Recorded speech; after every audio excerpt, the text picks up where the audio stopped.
Speaker of the National Assembly, Dr. Barton Scotland, has not taken lightly allegations of impartiality levelled against him by opposition Member of Parliament Harry Gill, and as such, Mr. Gill has to appear before the Disciplinary Committee of the House. If the Honourable Member Mr. Gill was dissatisfied with the rulings or decisions of the Speaker, he could have taken a course of action provided in the standing orders, to which all members in this House have submitted themselves when they became members of this House. He has proceeded instead on a course of action which is totally impermissible under the standing orders. This conduct is an affront to the office of Speaker, the person of the Speaker, and to the dignity of this House. Mr. Gill, in Monday's edition of the Stadbrook News, made spurious imputations against the Speaker of the House in his personal and professional capacities. Mr. Gill stated in his letter to the editor that a number of parliamentarians were, quote, getting tired of the double standards adjudicated from the chair.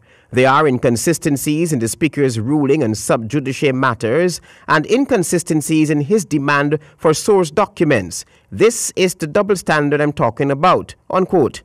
Dr. Scotland's contention is that Mr. Gill, for the second time in 2 years, disregarded the rules of the National Assembly.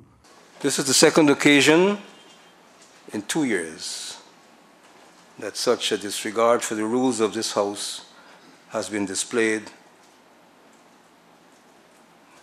by honourable members.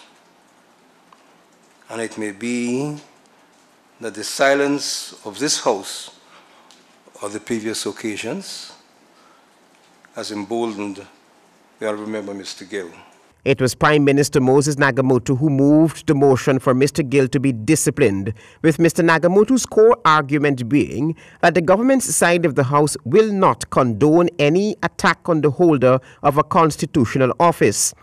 In making these observations, Your Honour, on what you have described as a matter of major importance, I'd like to invoke Order 91 of our standing orders and ask that the matter be referred to the Committee of Privileges,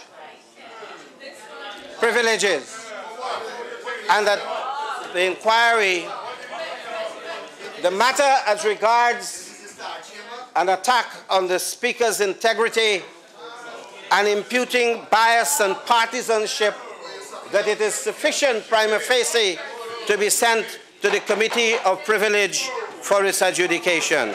And I so move. Opposition Chief Whip Gail Teixeira, in her attempt to defend Mr. Gill, who also defied a ruling by the Speaker that she could not speak on the matter, posited that criticisms outside the House could not be questioned because the fundamental human right to freedom of expression would be trampled upon.